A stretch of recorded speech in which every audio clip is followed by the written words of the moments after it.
Hola, ¿cómo están? Esperando que estén de lo mejor. El día de hoy vamos a comenzar con nuestra clase número 14 del curso de biología por parte de la Institución Nacional Educativa. El día de hoy vamos a continuar con la célula y vamos a ver sobre la célula procariota. Bueno, la célula procariota va a ser una célula que va a carecer de núcleo, el cual en su nombre procariota nos va a dar algún indicio de esta característica. Por ejemplo, el pro significa antes y cariota significa núcleo. Entonces podríamos llamarlo antes de un núcleo, o pues ya así como muy de manera personal e interpretativa, podríamos llamarlo como sin núcleo, ¿vale? Entonces también son organismos primitivos, unicelulares y también son de menor tamaño. Si nosotros los comparamos con la célula eucariota, pues sí va a debernos unos 3 pesos de tamaño la célula procariota, pero ese de primitivos tal vez no estoy muy de acuerdo porque podríamos relacionarlo como menos evolucionada, y la verdad es que las bacterias son bastante capaces de poder evadir alguna respuesta con los fármacos. También vamos a tener que las procariotas fueron las primeras formas de vida sobre la Tierra. Se acordarán de la teoría quimiosintética de que nos decía Oparin, o la del caldo primitivo, que pues nombra que a partir de biomoléculas íbamos a tener organelos, y esos organelos me iban a formar una célula. También tenemos que los organismos procariontes se dividen en dos dominios, el dominio bacteria y el dominio arquea. Algunos pueden llamarle eubacteria, ¿sale? Antes vamos a ver al final del video que a las arqueas se les llamaban bacterias, pero después se tuvo que dividir su dominio aparte y entonces tenemos tres dominios: bacteria, arquea y eucaria, pero la eucaria no va a entrar aquí. La bacteria pues van a incluir a las bacterias y a las cianobacterias y a los micoplasmas, y la arquea pues solamente vamos a tener a las arqueas. Y aquí va a haber un ejemplo general de la célula procariota. No estamos diciendo que es una bacteria, una cianobacteria o una arquea, pero es una ilustración general. Y pues las células procariotas se encuentran ampliamente distribuidas en la biosfera, y pues de hecho son los únicos seres que habitan en ambientes extremos como altas temperaturas y altas concentraciones de sales. También se encuentran dentro del cuerpo, en el tracto digestivo y sobre la piel. Cuando nosotros nacemos, y si nosotros nacemos por el canal de parto, lo primero que nos va a colonizar van a ser las bacterias. Entonces desde el momento que salimos de ese saco uterino vamos a ser colonizados por bacterias. Ahora, las bacterias van a presentar una diferente clasificación de, por ejemplo, su nutrición, el tipo de organismo y hábitat en el que evolucionan. Así podemos hablar de procariontes autótrofos, que son aquellos que generan su propio alimento a partir de elementos y energías inorgánicos, empleando métodos como pues la quimiosintesis, y también que estas quimiosintesis van a ser propios de las cianobacterias, los cuales van a sustituir algunas partes que tienen las células vegetales, más específicamente los cloroplastos, que ya más adelante les daré una observación o alguna opinión personal. Y también tenemos a la fotosíntesis, que hablar de quimiosintesis y fotosíntesis pues es en la producción de glucosa o de moléculas orgánicas, en el cual la conversión de moléculas de carbono y otros nutrientes inorgánicos en materia orgánica, empleando para ellos procesos de oxidación como fuente de energía en la quimiosintesis. Y la fotosíntesis pues es el aprovechamiento de la luz solar para sintetizar azúcares a partir de agua y también CO2. Ya más adelante vamos a ver fotosíntesis con todo su chiste. Y vamos a tener procariontes heterótrofos, que son aquellos que requieren del aprovechamiento de la materia orgánica de otros seres vivos o muertos para sobrevivir, y pueden ser de dos tipos, bueno, tres. Vamos a tener que son parásito, que es cuando se introduce en el organismo de un ser vivo mayor y se nutren de un cuerpo causándole un daño en el proceso, ¿sale? Aquí vamos a tener un hongo que no va a ser una bacteria, obviamente, pero va a ser un organismo heterótrofo, como para que vayan entendiendo la relación. Vamos a tener saprófito, que es cuando aprovechan de los desechos orgánicos de otros seres vivientes o la materia orgánica en descomposición que queda luego de sus muertes. Y el simbiótico es cuando se benefician de la materia orgánica de otro ser vivo, sin causarle pues ningún beneficio y ningún daño, y van a tener una ganancia. Entonces este hongo que tenemos aquí pues va a ser un hongo saprófito, y también podríamos considerarlo como un parásito por su manera en cómo se alimenta del medio. Bien, ahora las células procariotas se dividen en dos maneras únicamente. Vamos a tener que su división va a ser asexual, que es por fisión binaria o bipartición, una forma rápida y sencilla en la que la célula crece hasta dividirse en dos nuevas de idéntico material genético. Aquí vamos a ver que la célula procariota no contiene cromosomas, solamente va a contener, bueno, no va a tener una variedad de cromosomas, va a tener solamente uno, el cual va a replicar, y esa replicación va a hacer que se parta la membrana, una citocinesis, y va a producir unas células iguales. Eso le va a dar una alta división exponencial, y es por eso que las bacterias se reproducen a gran medida y a gran escala. También vamos a tener la parasexual, que es un método de intercambio de ADN que permite obtener variabilidad genética.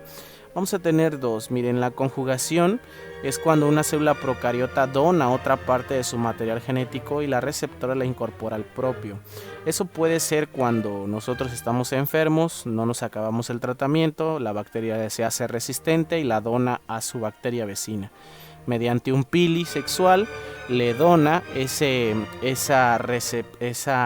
¿cómo le podríamos llamar? Esa resistencia, la cual va a ser aceptada por la bacteria vecina y entonces la hace propia. Y la transducción vamos a tener cuando un virus u otro mecanismo microscopio lleva fragmentos de ADN de una célula procariota a otra, contagiándola con un nuevo material genético. Y el virus de excelencia de las bacterias pues va a ser el bacteriófago, que como lo vemos es como un tipo araña, pero con un pequeño tubo más una cápside adentro. Bueno, hasta arriba, ¿vale? Ok. Y vamos a tener ahora que las bacterias, o bueno, las células procariotas se pueden dividir en varias formas. Vamos a tener a los bacilos, a los streptobacilos, o también vamos a tener al diplobacilo. También los cocos, vamos a tener cocos, diplococos, tetracocos. Cuando es en racimo o aglomeración se va a llamar estafilococos, y en cadena se va a llamar streptococos. Y otras formas, a lo mejor menos escuchada, pero que son importantes, vamos a tener al vibrio, como es el vibrio cólera, luego al espirilo y a la espiroqueta, como lo puede ser treponema pálido. ¿Sale? Ok, ahora aquí son algunas de los microorganismos que podemos ver. La tuberculosis es causada por Mycobacterium tuberculosis, la faringitis por Streptococcus pyogenes, la neumonía por Streptococcus pneumoniae, la caries dental por Streptococcus mutans, la difteria, que es por la Carinobacteria diphtherae, la gonorrea por Neisseria gonorrhoeae, la cólera por Vibrio cólera, ¿sale? La tifoidea por Salmonella typhi, sífilis por treponema, y la bartonelosis por Bartonella bacilliforme, ¿vale? Y pues vamos a tener aquí algunas diferencias con la célula eucariota, que pues la principal es ahí en el núcleo. Vamos a tener que en las células procariotas no tenemos un núcleo. En las eucariotas sí tenemos un núcleo, los cromosomas solamente es uno y circular. Aquí vamos a tener múltiples cromosomas. No tenemos mitocondrias en la célula procariota, en la eucariota sí. Y pues bueno, también otra diferencia importante, los ribosomas van a pesar 70S, su peso de sedimentación, y las eucariotas 80S. Aquí les Y pues bueno, esta imagen vamos a tener todas las partes de la célula procariota con sus funciones. Y vamos a empezar con pues de afuera hacia adentro. Por ejemplo, lo más exterior puede ser la cápsula, que es una capa viscosa que rodea la pared celular, constituida por polisacáridos y escasos polipéptidos. Si en sí va a ser una actividad patógena. No todas las células procariotas contienen cápsula, pero las más virulentas sí van a tener una cápsula.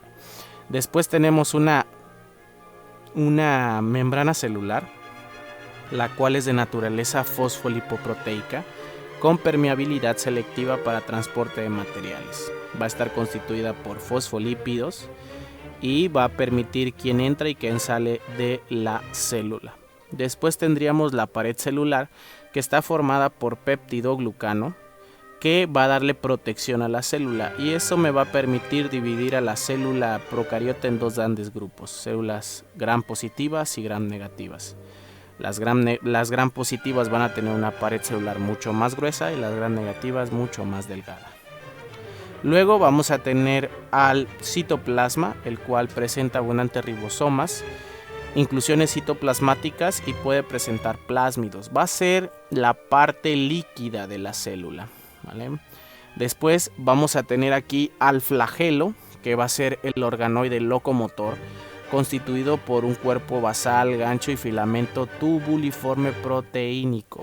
Aquí vamos a tener, por ejemplo, a beta tubulina, a actina, que puede ser aquella que conforma a este organelo para la locomoción del mismo. Vamos a tener a los ribosomas, que son los encargados de la formación de las proteínas o de la síntesis de proteínas. Vamos a tener a los pilis, que es el pelo de la bacteria, se le va a llamar así, pelo bacteriano, y sirve para la fijación y la adherencia entre bacterias. Vamos a tener al mesosoma, que son plegamientos de la membrana celular que presentan enzimas y citocromos. Va a ser la parte digestiva, aquella que nos va a ayudar a digerir todo lo que ya nos necesita la bacteria. Y vamos a tener el nucleoide, que es el citoplasma, es donde va a estar ubicado el ADN. Antes pensábamos que estaba regado por todo el citoplasma. Vamos a decir que el nucleoide, va a estar instalado en una zona específica donde vamos a tener el ADN circular y carece de proteínas histónicas.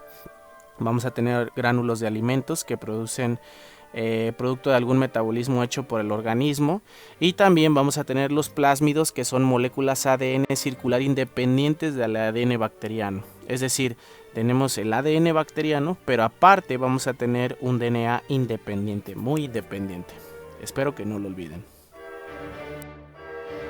Ahora vamos a tener a las cianobacterias, las cuales son parte de las células procariotas y antes se les conocía como algas verde azules o verde azuladas o clorixobacterias, debido a la presencia de pigmentos clorofílicos. Esto podríamos tener que se parecen, cuando lleguemos a ese tema, a los cloroplastos. Si ustedes se dan cuenta, también van a tener tilacoide. Cuando veamos cloroplastos van a tener tilacoide, rubisco, que es una enzima.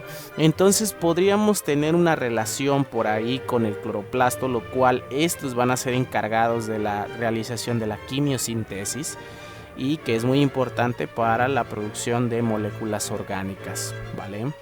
Y al final vamos a tener a las arqueas, las cuales son aquellas que fueron originalmente llamadas bacterias, pero presentaban algunas diferencias con las células eucariotas y las células procariotas. No poseen núcleo, al igual que las que las bacterias, por eso son células procariotas. Y la característica más exclusiva de estas es que pueden soportar ambientes extremos, salados, y pues pueden darnos una gran ayuda. Por ejemplo, hay bacterias que pueden vivir en los jales mineros, aquellas bacterias que están en los jales, para producir de esos metales productos orgánicos que puedan ser aprovechados para la tierra que se empieza a degradar.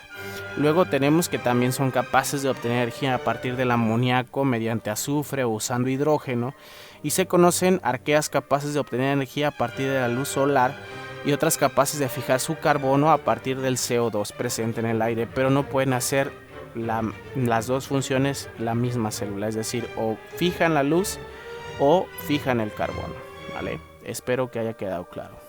Y pues bueno, yo me despido, espero que haya sido clara esta clase y que haya sido de su agrado. Si tienen alguna duda pueden escribirlo en los comentarios y si no, pues les deseo todo el éxito del mundo. Soy el QVP Oscar Baena, hasta luego.